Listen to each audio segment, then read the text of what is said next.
الحمد لله رب العالمين والعاقبة للمتقين والصلاة والسلام على رسول الله محمد وعلى آله وأصحابه أجمعين. أما بعد، فقد قال الله تعالى: يا أيها الذين آمنوا قوا أنفسكم وأهليكم نارا، الآية.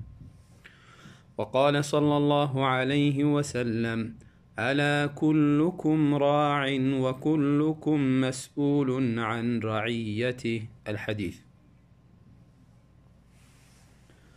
آیت و حدیثی را که خواندم، این آیت و حدیث اشاره به تربیه اولاد و تربیه فامیل می کند. تربیه فامیل یکی از واجباتی مهمی بالای انسان است. الله تعالی و همچنان رسول الله صلی الله علیه و سلم بالای این واجب نهایت تأکید کردند. و این تربیه دو بخش دارد. یکی بخش روحی، بخش ایمانی، و دوم بخش جسمی و همچنان بخش دنیوی. هر دو بالای انسان مسلمان هر دو واجب است، هر دو را رعایت کند. تربیه روحی، تربیه ایمانی، آیتی که خواندم، الله تعالی در این آیت مؤمنین را خطاب می کند، ندا می کند، می فرماید: یا ایها الذین آمنوا قوا انفسکم و اهلیکم نارا. ای کسانی که ادعای ایمان دارید و مسلمان هستید، قوا انفسکم، شما نجات بدهید نفسهای خود را، و اهلیکم، و همچنان نفسهای اهل و فامیل خود. از چی نجات بدهید؟ نارا، از آتش جهنم. کدام آتش جهنم؟ آتشی که هیزمی از او انسان هاست و همچنان سنگ است. یعنی آتشی که خاموشی ندارد، آتش نهایت سنگین است، صدای بسیار پرهیبت و با دهشتی دارد. از این تو آتش خود نجات بدهید و اهل و فامیل خود نجات بدهید. به چی طریقه نجات بدهیم؟ به عمل کردن به دین الله تعالی، پابندی به دین الله تعالی، نجات با محبت الله تعالی، با محبت رسول الله صلی الله علیه وسلم، عمل به سخنان الله و رسول و طاعات و عبادات و بندگی، به اینها نفسهای خود نجات بدهید از آتش جهنم. و رسول الله صلی الله علیه وسلم فرمودن: الا كلكم راع و كلكم مسئول عن رعیتی. آگاه باشید ای پدران، ای برادران بزرگ، مسئولین خانه، همه شما مسئول هستید، بزرگ هستید از رعیتی که زیر دست دارید. فرزندان است، مادر است، برادران خرد است، همسران است. از همه ازی پرسان می شوید.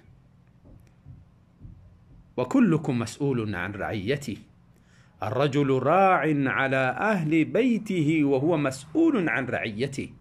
مرد بالای اهل بیت خود مسئول است و از این رعیت خود فردا روز قیامت پرسان می شود.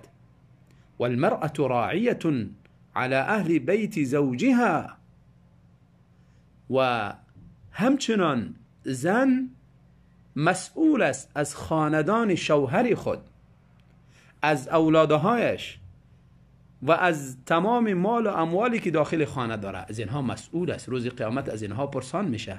هر یکی از اینها اگر در این امانتی که خدا برشان سپرده، در این امانت اگر خیانت کنن، روز قیامت همراه از اینها حساب و کتاب میشه، پرسان میشه و از این نعمت محاسبه میشون.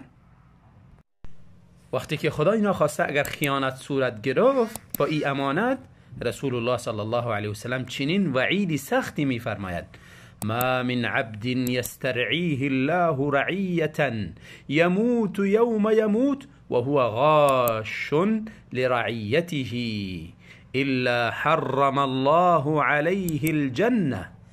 هیچ شخصی نیست که الله تعالی او را مسئول یک رعیتی او را الله تعالی میگرداند، یعنی مسئول بر یک مردمی، بر یک طبقه او را مسئول میگرداند الله تعالی.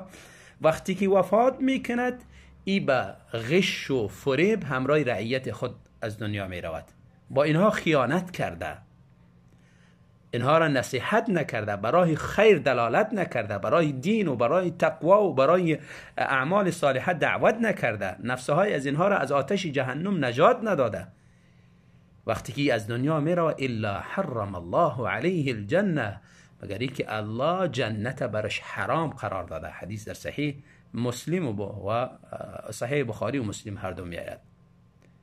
پس کسی که با امانتی که الله برش سپرده، اهل و فامیل و فرزندان و هر کسی که زیر رعیتی از اوست و زیر سرپرستی از اوست، با او خیانت میکنه، این وعید سخت متوجه از او است.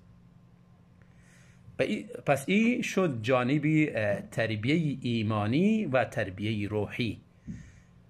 نفس خود با محبت الله تعالی، با محبت رسول الله صلی الله علیه وسلم، با اعمال صالحه و همچنان با انجام کارهای خیر نجات میدهد و همچنان نفسی ما تحت خود، رعیت خود. اما جانبی تربیه جسمی و دنیوی، مرد مسئول است و بالایش واجب است لباس، غذا، جا، مسکن و غیره حوائجی که فامیل ضرورت داره، از دوا گرفته و ضروریات دیگری، همه از اینها را برشان آماده کند، کار کند، زحمت بکشد، بری از اینها غذاشان آماده کنه، جایشان آماده کنه، لباسشان آماده کنه، بی ستر نبوده باشند. همه از اینها بالایش به اجماع علما، قسمی که ابن حجر رحمت الله علیه نقل میکنه، بالای مرد واجب است. و کسی که دری باره اگر بی‌پروایی کند و همچنان همراه رعیت خود خیانت کند، رسول الله صلی الله علیه و سلم چنین وعید سختی گفتند: کفى بالمرء اثما ان یضیع من یعول. سنن ابو داود میاد و به لفظ قریبی در صحیح مسلم هم می آید. بری مرد همین گناه کفایت می کند که کسانی که بالایش نفقه از اینها واجب است، فرض است، اینها را ضایع می کند، حقشان را ادا نمی کند. و در روایتی می آید که حقی از اینها را، رزق از اینها را بالایشان بند می کند. و همچنان رسول الله صلی الله علیه و سلم می فرماید: ان الله سائل كل راع عما استرعاه احفظ ذلك ام ضيع حتى يسأل الرجل عن اهل بیته. الله تعالی پرسان میکنه از مسئولی که بالای مردمی او را مسئول قرار داده، آیا این مسئولیت خود حفظ کرده یا اینکه در این امانت خیانت کرده. حتی این که مرد از اهل بیتش پرسان میشه، با اهل بیت خود چه کاری کرده. بعضی ها را میبینی دست خیر زیاد دارن، مال و اموال و دارایی زیاد دارن، در بیرون زیاد انسان سخی هستن و خدا بهتر میدانه که سخاوتی از اینها برای خدا است یا اینکه برای نشان دادن مردم است. اما داخل خانه اهل و فامیل از این اموال ازی و از سرمایه و زندگی ازی محروم هستند. رسول الله صلی الله علیه و سلم می فرمایند وقتی که خداوند به انسانی مال و دارایی زندگی می دهد، باید ابتدا نفقه را از اهل و عیال خود شروع کنه و این برش صدقه حساب می شود، در حالی که واجب است. این از جمله حقوقی است که بالاش واجب است، لکن نیت صدقه را هم داشته باشد تا اینکه به این امر واجبی هم اجر بگیرد. امر الله تعالی را به جا میاره، به این هم اجر میگیره و نیت صدقه هم دارد، و نیت صدقه هم الله تعالی برش اجر رشته میکند. رسول الله صلی الله علیه و سلم فرمودند اذا انفق المسلم نفقه علی اهله، وقتی که بنده مسلمان نفقه را بالای اهلش مصرف میکند، و هو یحتسبها، در حالی که او امین نفقه را اجرش از الله تعالی طلب میکند، کانت له صدقه، امین نفقه برش خیر می باشد، اجر برش نوشته می شود. و این حدیث صحیح بخاری و امثال از این احادیث بسیار زیادی رسول الله صلی الله علیه وسلم تأکید میکنند که ابتدا نفقه را از اهل خود، از اقربای خود، از پیونده، از کسانی که به تو نزدیک است، از اینها شروع کن. و همچنان گفتن پول ها چند قسم است: پولی که در راه الله مصرف میشه، پولی که به خاطر غلام آزاد کردن غلام مصرف میشه، پولی که به خاطر فقرا و مساکین مصرف میشه، و پولی که به خاطر اهل مصرف میشه. و فرمودن اعظمها اجرا الذي انفقته على اهلك، بهترین پولی که تو مصرف میکنی اجر زیاد داره، ثواب زیاد داره پیش الله تعالی، اما پولی است که برای اهلت مصرف میکنی. حدیث صحیح مسلم میآید. پس شخصی را خداوند مسئول خانه قرار داد، پدر بوده باشه، برادر بوده باشه و هر شخصی دیگری بوده باشد، انفاقی که بالای اهل و عیال خود میکند، بالای مادر خود، بالای پدر خود، بالای فرزندان خود، بالای برادرای خرد خود، دهی بالای از اینها منت نکند تا اینکه از اجر محروم شود. و همچنان این حقی واجبه از اینهاست، این مسئول است که باید این حق پیدا کنه و برای از اینها مصرف کنه. این جای نیست که این منت کند، این حقشان است، حق واجبه ایشان است از طرف شریعت. پس هر کسی که در دو امانت بزرگی خیانت کرد، امانت بزرگ در تربیه اهل و فامیل که یکی بخشی ایمانی بود و دوم بخشی دنیوی، هر کسی در خیانت کرد و این انسان در پیش پروردگار مسئول بزرگ است و محاسبه می شود.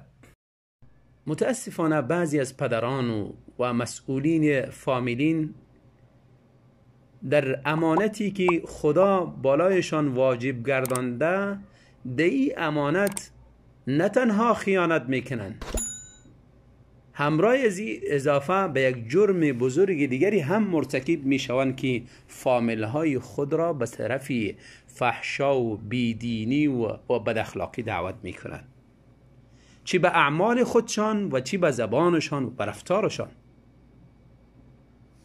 متاسفانه میبینی بعضی فرزندان و دختران و اهل و فامیل در خانه اصلاح هستند، کارهای نیکی را انجام میدهند، بندگی الله تعالی را درست انجام میدهند، انسانهای صالح هستند، نمازگزار هستند، روزه میگیرند، از خدا میترسند، حجاب دارند. بیرون از خانه دختران بدون حجاب بیرون نمیشوند، قرآن میخوانند و همیش پابند اوامر الله تعالی و همچنان سنت های رسول الله صلی الله علیه و سلم هستند.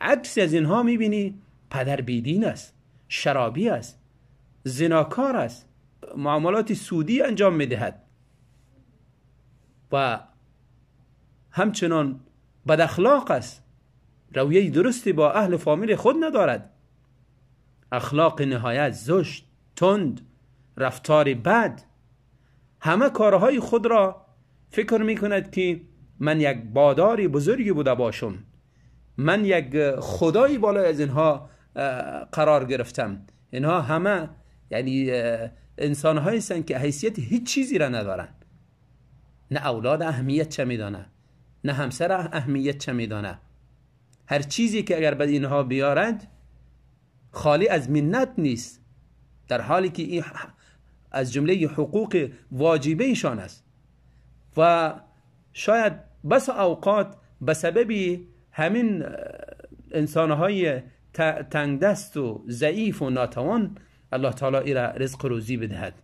و حدیث رسول الله صلی الله علیه وسلم می فرماید انما ترزقون بضعفائکم انما تنصرون و ترزقون بضعفائکم، یقینا شما کمک کرده می شوید، همدردی همراهتان می شود و همچنان رزق و روزی داده می شوید به سبب انسانهای ضعیفی که در فامیلتان است، در خانهتان است، در زیر سرپرستیتان است. شاید طفل نوزادی که ما فکر کنیم شیری از زیر ما آماده میکنیم، غذای از زیر آماده میکنیم یا کالای از زیر ما آماده میکنیم و غیره حوائج دیگری را شاید از یک طرف ما فکر کنیم که این بالای ما است و حقیقتا اگر فکر کنیم ما بالای از این طفل هستیم. رزق روزی ما را سببش همین طفل ضعیف است، همین سیاسری ضعیف، همین خانمی ضعیف بیچاره‌ای که در کنج خانه نشسته، سبب رزق و روزی ما همین ها هستند. پس ما این چیز احساس نمیکنیم. پس اگر فرزند صالح و نیکوکاری و دختری عفیفه و پاک دامنی با چنین پدری بیدین و شرابی و بد اخلاقی دچار می شوند، فکر کنند که اینها در مکتب ایمانی و توحیدی ابراهیم علیه السلام قرار دارند و پدرشان به راه انحرافی آزر روان است. ابراهیم علیه السلام با وجودی که مکتبش از مکتب ابراهیم فرق میکرد، اندیشه ها فرق میکرد، یک موحد و مسلمان و نهایت با دین بود، با دیانت بود و پدرش یک انسان گمراه و کافر و انسان منحرف بود. پس اینجا رابطه را به خاطر از این قطع نکرد، تلاش کرد و چیزی را که خدا به این نصیب کرده بود تلاش کرد که پدرش هم از او مستفید شود، برای هدایت بیاید. بار بار دعوتش کرد، به اسالیب مختلفی دعوتش کرد، بالای بتهایش انتقاد کرد، از عذاب دوزخ ترسان داشت، از گرفت الله تعالی ترسان داشت. با وجودی از او دیگر نصیبش هدایت نبوده، از دنیا به ایمان رفت.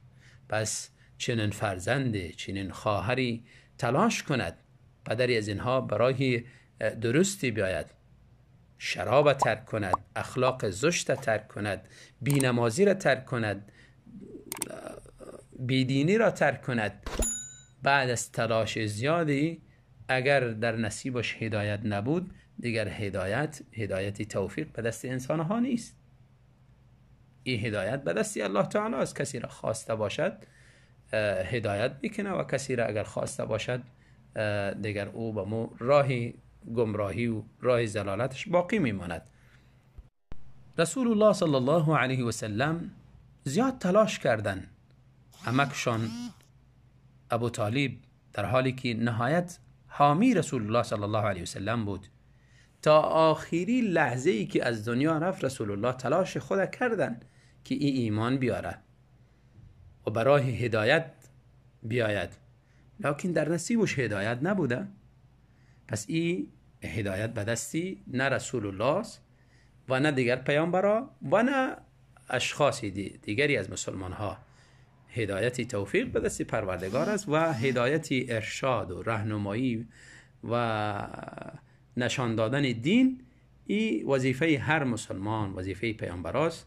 ما در این راه کوتاهی نکنیم و همراه از این حقی که بالای ما دارند، حق خدمت، حق نفقه و اخلاق درست همراه پدر ولو که کافر هم بوده باشه، این اخلاق فراموش نکنیم.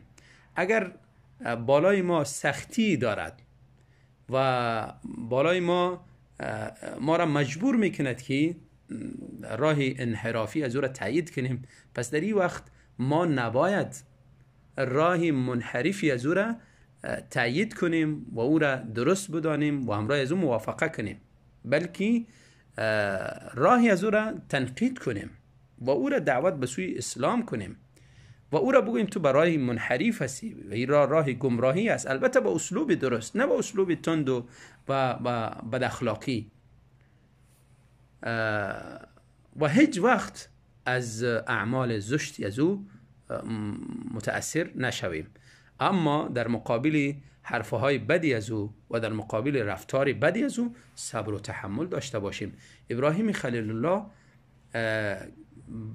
با وجودی که پیامبر است، از جمله پیامبران اولوالعزم است، پدری خود دعوت میکنه، پدری از ایره تهدید به کشیدن از وطن میکنه که از اینجا بیرونت میکنم و همچنان رجمت میکنم، سنگسارت میکنم، با وجودی که پسری خود دوست داشت.